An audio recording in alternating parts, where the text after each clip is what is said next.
Queridos irmãos, queridas irmãs, Bien-aimés frères, bien-aimées sœurs, nous sommes ici pour un nouveau tutoriel de la nourriture quotidienne. Et cette fois-ci, c'est le livre 4 de la série de la nourriture quotidienne. Et cet évangile du royaume sera prêché. Le titre de ce livre, c'est le plan du salut divin. Le message, c'est du notre Pedro donc. Et nous allons donc cette semaine étudier la deuxième semaine. Une parole très importante, très riche et remplie d'encouragement à notre égard. Le titre du message, c'est la création de l'homme et sa chute. Dans ce message, nous allons voir le tableau de fond de mardi, lundi et mardi. On a un tableau de fond de la création de l'homme. Durant ces 2 jours, nous allons voir l'objectif de la création de l'homme. Pourquoi Dieu a-t-il créé l'homme? Et après, nous allons voir la création de l'homme proprement parlé à partir de mercredi. Mercredi et jeudi, nous allons voir la manière dont Dieu a créé l'homme. Et jeudi, nous allons voir aussi la chute de l'homme. Et après la chute, on a la conséquence de la chute à la fin de la semaine. Donc, bien-aimés frères, le Seigneur nous a transmis sa parole de manière très forte. Et cette semaine, en voyant la création de l'homme, nous voyons que Dieu a créé l'homme après avoir expérimenté la rébellion de Satan. Satan avait été créé avec les autres créatures avant que Dieu ne crée l'homme. C'est dans Genèse 1:1 qui dit qu'au commencement, c'est-à-dire au temps, lorsque Dieu a créé le temps, il vivait dans l'éternité. Il ne s'agit pas de l'éternité passée, mais du temps. Et au début, donc, du temps, il a créé toutes choses. Au commencement, il créa les cieux et la terre. C'est dans Genèse 1, chapitre 1. Au commencement, Dieu créa les cieux et la terre. Mais au verset 2 dit que la terre était informe et vide. Il y avait des ténèbres à la surface de l'abîme et l'Esprit de Dieu se mouvait au-dessus des eaux. Donc, nous voyons que quelque chose s'est passé entre le verset 1 et 2. Et c'est justement cela qui nous a montré. Satan s'est rébellé. Dieu avait créé avec lui toute une créature si belle, les anges, les êtres qui étaient sur terre aussi. Mais Satan s'est rébellé, il s'est enorgueilli. Il voulait être égal à Dieu. Il voulait prendre la place de Dieu, prendre la place de Christ dans la création de Dieu. Et il s'est corrompu, et à cause de sa corruption, il a été précipité sur terre. Et non satisfait, il a entraîné aussi un tiers des anges et toute la création qui était sur la terre, tous les êtres qui étaient sur la terre. Il les a entraînés dans sa rébellion. Et il a créé un royaume parallèle, une autorité parallèle à celle de Dieu. Au lieu de remettre à Dieu l'autorité que Dieu lui avait donnée sur la création, sur le royaume du monde, il a usurpé cette autorité et a instauré un gouvernement par elle, l'empire des ténèbres. Colossiens 1:13 utilise cette expression, l'empire des ténèbres, le royaume des ténèbres. Donc, frère, à cause de cette rébellion, Dieu a dû juger cette terre. C'est pour cela que la terre est devenue sans forme et vide, au verset 2. À partir de là, Dieu a donc commencé l'œuvre de recréation. C'est ce que nous avons vu la semaine dernière. La semaine dernière, on a vu la recréation de Dieu.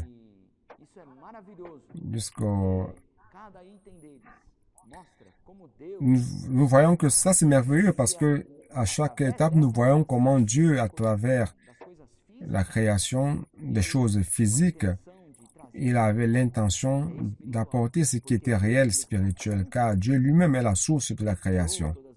Il a créé toutes les choses, il est la source de la création. Et à travers les choses physiques, les choses créées, les choses qui sont visibles, il veut apporter la réalité de ce qui est invisible. Lorsqu'il a créé la lumière est physique. mais il veut apporter la réalité qui est lui-même la lumière, car Dieu est lumière. Alléluia. Dans tous les éléments de la création, nous voyons que Dieu veut apporter la réalité de ce qui est spirituel. Lundi, nous avons beaucoup de détails. Les détails de ces jours-là, nous avons vu la semaine dernière. Et tout cela, frères, c'est pour traiter la rébellion de Satan. Que nous puissions être de ceux qui apportent le royaume de Dieu sur terre. À la fin de la création, au 6e jour, Dieu a créé l'homme. Il a créé l'homme de manière si spéciale, si différente. Pourquoi Dieu a-t-il créé l'homme et quel est l'objectif? C'est même justement le titre de lundi. L'objectif de la création de l'homme. Frères, c'est pour apporter, pour établir le gouvernement de Dieu ici sur terre. Vous et moi avons été créés pour établir l'autorité de Dieu sur terre, car la rébellion de Satan a apporté le chaos. Le chaos. Quand il n'y a pas le gouvernement de Dieu agissant, il n'y a que du désordre et la confusion. Dieu veut rétablir son royaume sur terre, ce royaume merveilleux, royaume de paix, de justice. Il veut ramener sur terre l'ordre. Alléluia. Et c'est pour cela qu'il a créé l'homme. Il a mis l'homme sur terre pour gouverner, pour dominer sur tous les êtres. Les poissons, les oiseaux, les animaux et même les reptiles qui rampent sur la terre, qui représentent Satan et ses armées. Alléluia. Nous avons été créés avec cet objectif de rétablir le royaume de Dieu sur terre. À la fin de lundi, il y a une phrase, Dieu nous a amenés à l'existence afin que nous gouvernions. Nous ne pouvons pas ignorer le propos de Dieu, l'objectif de Dieu en créant l'homme. C'est ça, l'objectif de Dieu. Il n'a pas créé la terre pour qu'elle devienne un chaos comme ce qu'elle est devenue sous l'autorité de Satan. C'est ça que les personnes expérimentent. Les personnes expérimentent les ténèbres, les personnes expérimentent la confusion. Tout cela, c'est le fruit de l'empire ou du royaume des ténèbres. C'est pour cela que le Seigneur Dieu nous a créés. Il veut rétablir son royaume. Mardi, dans la page 27, à la page 27, on a un passage qui parle de lorsque Lucifer est tombé, il est devenu Satan, l'adversaire de Dieu. Il a usurpé le royaume de la terre.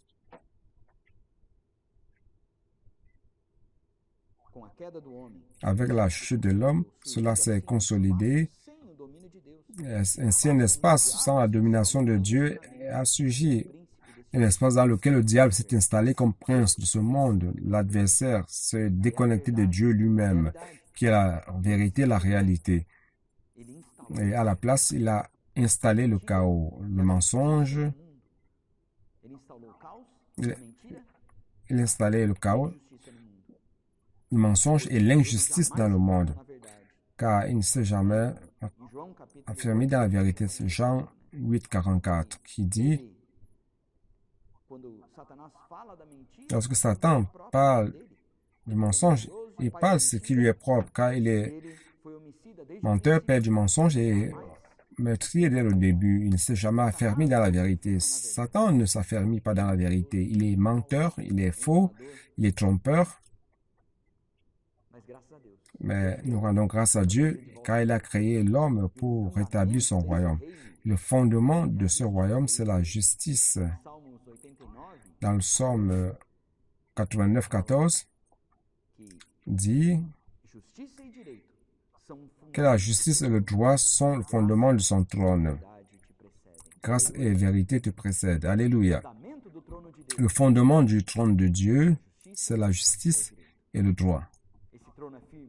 Ce trône est ferme. L'autorité de Dieu est ferme. L'autorité de Dieu n'est pas basée sur des choses fausses ou de mensonges comme l'autorité de Satan. Le royaume des ténèbres est posé sur une base injuste, une base fausse. Et très bientôt, ça sera détruit. Alléluia. Car le Seigneur a déjà jugé Satan Il a déjà déclaré la sentence. Et qui est-ce qu'il va utiliser pour exécuter la sentence? C'est l'homme qu'il a créé. Alléluia. C'est pour cela que le Seigneur nous a appelés pour rétablir le royaume de Dieu sur terre. Et ce royaume de Dieu, dans Romains 14, 17, nous montre que c'est pas le manger et le boire, mais la justice, paix et la joie dans l'Esprit Saint.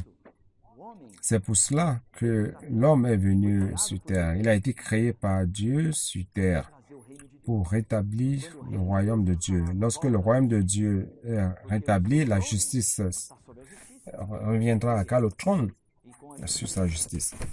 Avec la justice, alléluia, on a la paix, et avec la paix, on a la joie. Alléluia.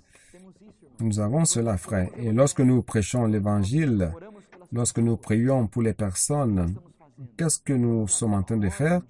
Nous sommes en train de rétablir l'ordre dans la vie des personnes. Les personnes vivent dans le chaos, les personnes vivent sous le gouvernement de Satan. C'est pour cela que leur vie est un chaos, le chaos dans le mariage, dans la vie psychologique. Mais le Seigneur a envoyé chacun de nous avec cette responsabilité de rétablir l'ordre à travers l'évangile. Alléluia pour l'évangile du royaume que le Seigneur nous a remis. Cet évangile du royaume peut ramener les personnes sous l'autorité de Dieu pour expérimenter la justice, la paix et la joie. Alléluia. C'est pour cela que Dieu a créé l'homme. Et la création de l'homme a été quelque chose de très spécial. À la fin de mardi et à partir de mercredi, nous voyons la création de l'homme. La création de l'homme a été faite d'une manière très spéciale. Toute la création, Dieu a dit, les choses se sont faites.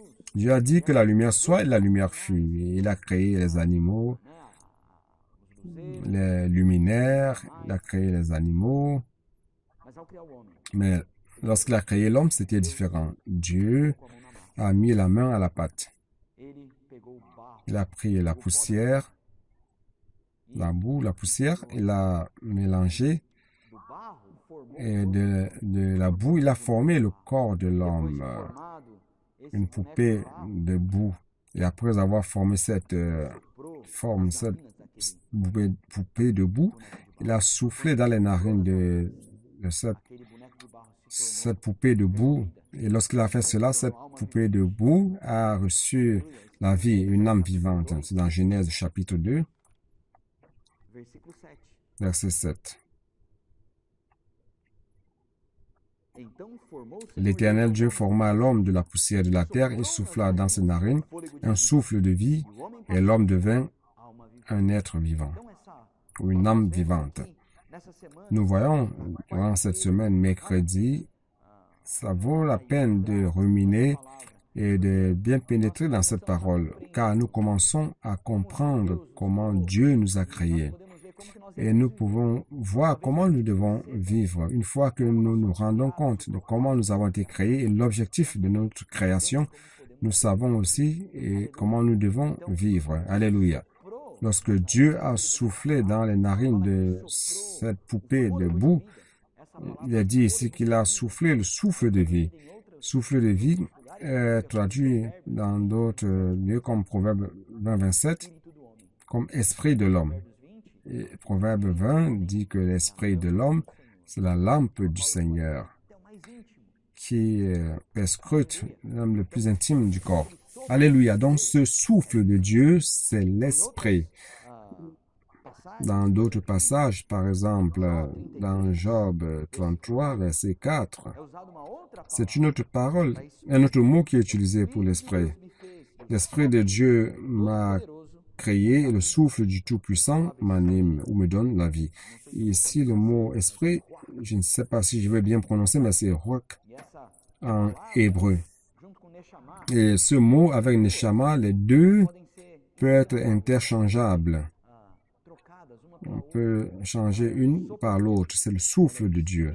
C'est l'esprit qui a été soufflé à l'intérieur de l'homme. Ce qui donne la vie à l'homme, c'est le souffle de Dieu. Dieu a soufflé son esprit à l'intérieur de l'homme pour former l'esprit humain. Et lorsque ce souffle est entré dans cette poupée de boue, il y a eu un sous-produit. Et ce sous-produit, c'est quoi? C'est l'âme vivante. L'âme, c'est la personnalité de l'homme. C'est notre âme.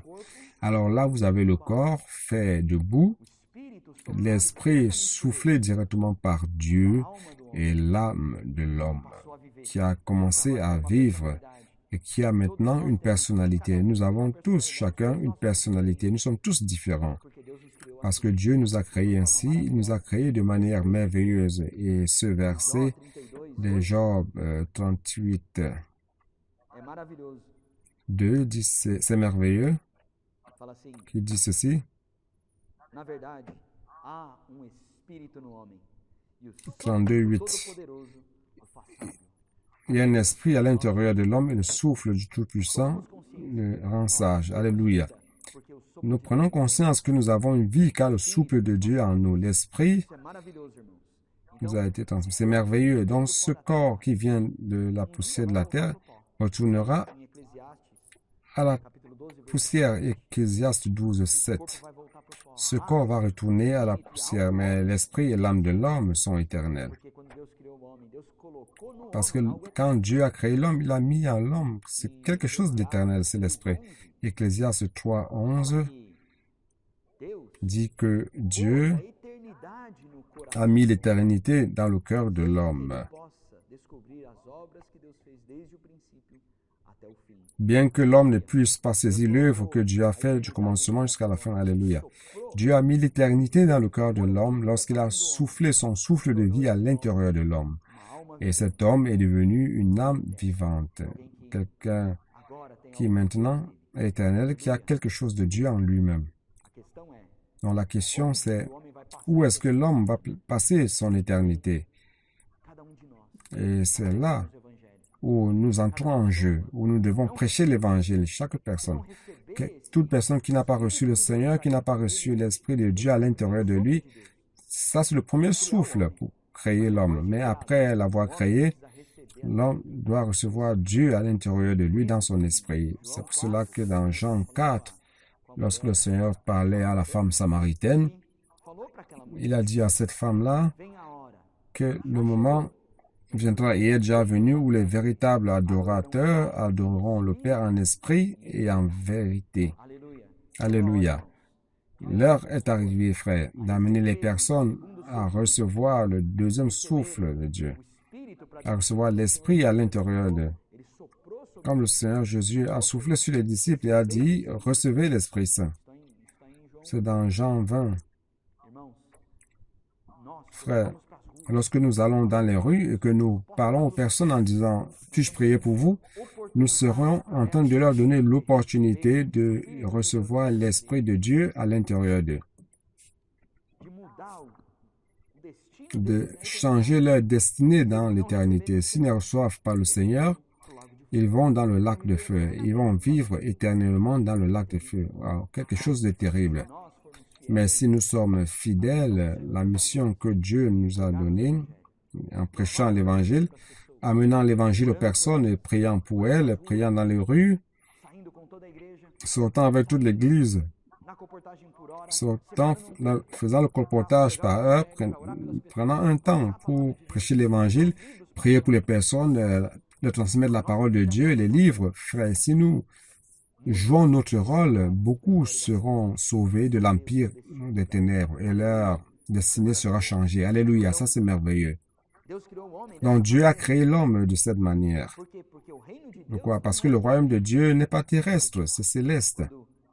Lorsque Dieu a soufflé, il a soufflé quelque chose de divin, de céleste à l'intérieur de l'homme. Maintenant, cet homme est préparé comme un récipient pour recevoir Dieu lui-même à l'intérieur de lui. C'est ce que le Seigneur a dit à Nicodème dans Jean 3. C'est exactement ce que le Seigneur a dit à Nicodème, qui devait naître de nouveau. Ici, naître de nouveau, dans la version originale, veut dire naître de là-haut, naître de Dieu. Ce que nous faisons en priant pour les personnes, en les amenant à recevoir le Seigneur, c'est de les amener à naître de là-haut, à naître de Dieu. L'homme a été créé pour entrer dans la nouvelle créature. L'homme a été créé avec toute la récréation de Dieu. Mais l'objectif, lorsque Dieu a recréé la terre et l'homme, c'est d'introduire cet homme dans la nouvelle création. La nouvelle création est céleste. Dieu veut amener chacun de nous à coopérer. Il a besoin de chacun de nous afin que nous puissions amener les personnes à naître de là-haut, à naître de Dieu. Donc, dans Jean 3, le Seigneur a dit à Nicodème, si tu ne nais pas de nouveau, tu ne peux voir le royaume de Dieu. Nicodème a trouvé la conversation étrange. Comment allait-il naître de nouveau, rentrer dans le ventre de sa mère et renaître? Cela n'était pas possible. Et même s'il faisait cela, le Seigneur lui a dit, ce qui est né de la chair est chair. Il a dit, ne t'étonne pas que je te dise qu'il faut naître de nouveau. Toi, Nicodème, tu dois naître de là-haut, naître de Dieu. Comment naître de Dieu? Recevoir le Seigneur à l'intérieur de soi. Alléluia, c'est merveilleux, frère, c'est si précieux. C'est naître de nouveau, c'est naître de là-haut, naître de Dieu. Donc cela est merveilleux. Et à la fin de cette conversation avec Nicodème, le Seigneur a dit, en fait, un peu avant la fin, au verset 8, il dit que le vent souffle où il va. Le vent souffle où il va, et tu en entends le bruit, mais tu ne sais d'où il vient ni où il va. Il en est ainsi de tout homme qui est né de l'Esprit. Alléluia. Cela montre que tout homme qui est né de l'Esprit est gouverné par l'Esprit, car le royaume de Dieu est venu dans la vie de cette personne. C'est ce que nous faisons dans les rues avec les personnes que nous connaissons, avec qui on est en contact, à la boulangerie, au supermarché.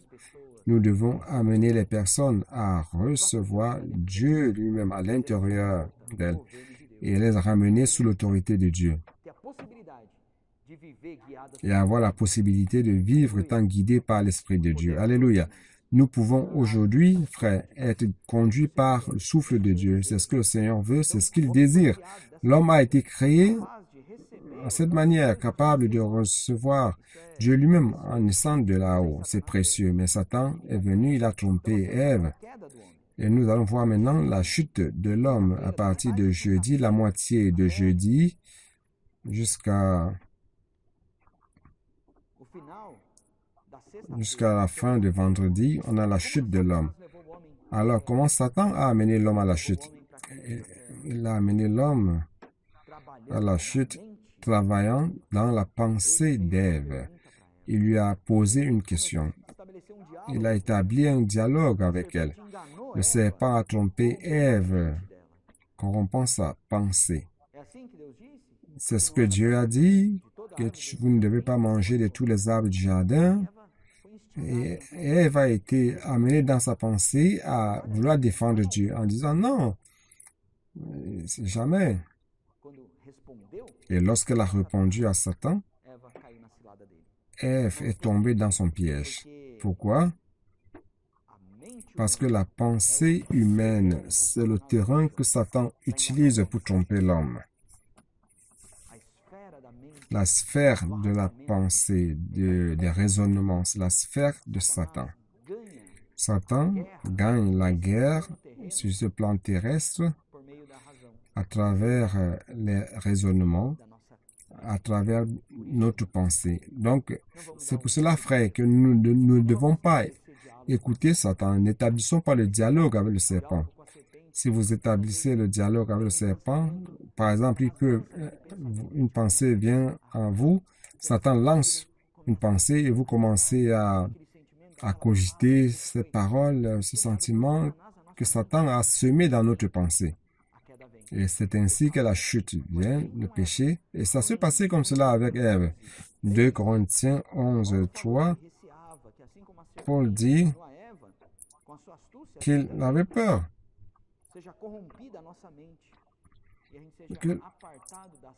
Que comme Satan a trompé, Satan a trompé 11.3, nous devons faire attention avec cela.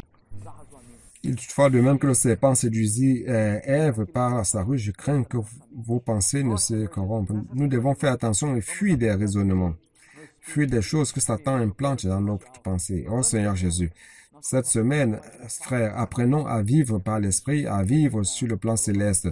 Sur le plan terrestre, nous sommes une proie facile à Satan. Comme le frère Pedro l'a dit plusieurs fois, ce message. C'est comme lutter avec un crocodile dans les marais. Frères, sortons de la sphère terrestre, de la sphère de notre pensée, de nos raisonnements, et allons vers la sphère céleste, car Satan est bon dans la séduction de l'homme. Il est bon pour tromper l'homme. Il est le séducteur de tout le monde. Apocalypse 12:9 dit cela. Il est le séducteur de tout le monde. Donc la meilleure chose à faire, c'est de retourner dans l'esprit, invoquant le nom du Seigneur, exerçant notre esprit, croyant à la parole prophétique que nous recevons. Cela nous fait marcher sur le plan céleste, délivré de l'attaque de Satan. Il corrompt notre pensée. Pour cela, nous devons apprendre à combattre ce combat. Vendredi parle de nos armes de lutte. 2 Corinthiens 10 dit qu'ils ne sont pas charnelles, mais puissantes en Dieu, ces armes. Ils ne sont pas charnelles. Pourquoi? Pour détruire les forteresses, annulant les sophismes, qui sont les arguments qui sont construits sur une prémisse qui n'est pas vraie. Satan fait cela, frère. Il nous amène à penser sur quelque chose qui, en fait, ne sont pas véritables. Sur quelque chose qui a été lancé par lui, le père du mensonge, qui parle du mensonge. Il a fait cela dans le mariage. Nous voyons cet exemple dans la nourriture quotidienne de cette semaine. Un mariage peut être détruit par les choses que nous pensons.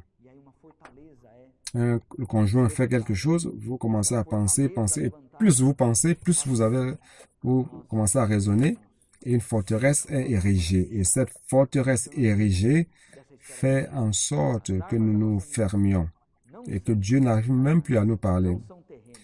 Que Dieu nous délivre de cette sphère terrestre. Les armes de notre milice ne sont pas charnelles, ne sont pas terrestres. Nous n'allons pas lutter avec Satan par les arguments. Retournons à notre esprit. Nous devons exercer l'esprit. Et lorsque ces armes spirituelles sont utilisées, frère, qu'est-ce qui se passe? Toute hauteur, tout orgueil est renversé et le Seigneur vient avec son gouvernement, son justice, son ordre. C'est de cela que nous avons besoin. Alléluia. Donc pour cela, ne nous justifions pas si nous nous trompons. Repentons-nous, confessons nos erreurs et avançons. Faisons tomber les forteresses. Faites tomber les forteresses des raisonnements, des justifications, et nous allons vaincre cette guerre contre Satan. Alléluia. Et la conséquence de ce que Ève a écouté le serpent, c'est que le péché a entré dans l'humanité. Elle a mangé de l'arbre de la connaissance du bien et du mal. Et en a donné aussi à son mari qui en a mangé. Et le péché est entré en l'homme. Et lorsque le péché est entré en l'homme, le corps humain maintenant est devenu chair. La chair qui est un instrument du péché. Cette chair humaine maintenant, le corps humain n'est plus un corps, mais c'est devenu la chair. C'est le lieu où le péché même habite. Le péché comme une personne, c'est comme ça sa propre personnalité. Le bien que vous voulez faire, comme Paul l'a dit dans Romains 7, il n'arrive pas à le faire. Il ne veut pas pécher, mais le péché nous amène à aller contre Dieu. Ça, c'est la conséquence de la chute de l'homme. Et nous sommes devenus des personnes remplies de cette nature de serpent en nous. Ce serpent a trompé Ève et est entré dans l'humanité, en nous. C'est pour cela que l'homme commet tant de choses et tombe plusieurs fois, car le péché habite en l'homme. Mais alléluia, le dimanche pour terminer, Dieu a condamné dans la chair le péché. Comment résoudre ce problème du péché qui habite en l'homme? Le Seigneur Jésus s'est fait homme. Il est venu sur la terre, il s'est fait chair. Dans Jean 1, il a dit que Dieu s'est fait chair. Le Verbe s'est fait chair et a habité parmi nous. Alléluia. Le Seigneur s'est fait chair et cette chair de l'homme, ce n'est pas la chair du péché, ça juste la ressemblance de la chair du péché. À la fin de cette conversation que le Seigneur a eue avec Nicodème, il a dit, ainsi comme le serpent a été élevé dans le désert par Moïse, ainsi aussi il importe que le Fils de l'homme soit élevé. Il faisait référence à ce serpent dans le désert qui piquait le peuple d'Israël qui s'était rebellé. Et lorsque le peuple s'est repenti, et Moïse a prié, quand Moïse a prié, Dieu lui a dit, fais un serpent de bronze et suspends sur un bois. Chaque fois que quelqu'un est piqué et qui regarde le serpent, il sera guéri. Alléluia. Ce serpent de bronze avait la forme du serpent, mais pas de venin. Ainsi, le Seigneur Jésus a la ressemblance de la chair du péché, mais il n'a pas de péché en lui.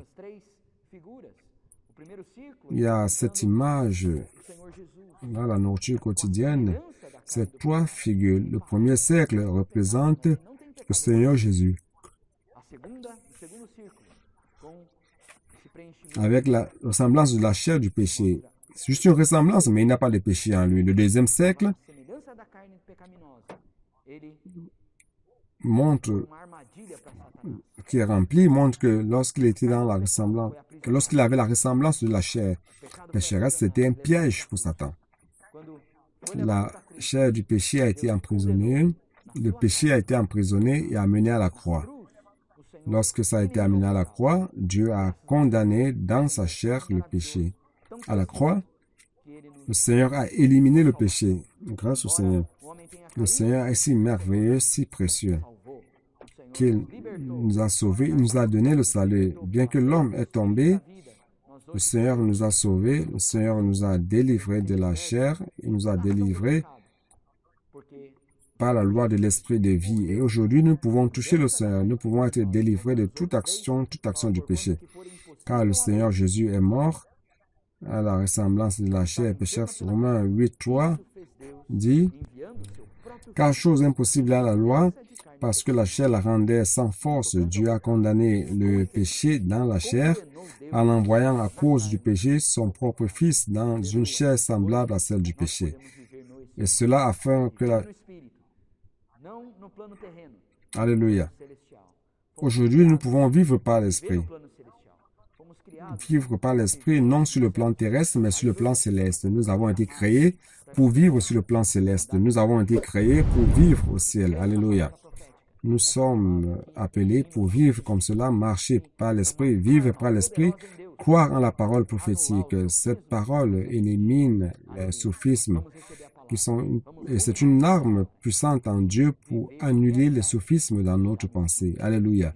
Recevons la parole, ruminons cette parole et vivons une réalité de marcher par l'Esprit, de marcher en Esprit. Que le Seigneur vous bénisse, qu'il bénisse votre maison, et entendant la parole, ruminons et pratiquons et rétablissons le royaume de Dieu sur terre, prêchant l'Évangile. Puis-je prier pour vous? Que le Seigneur vous bénisse. Amen.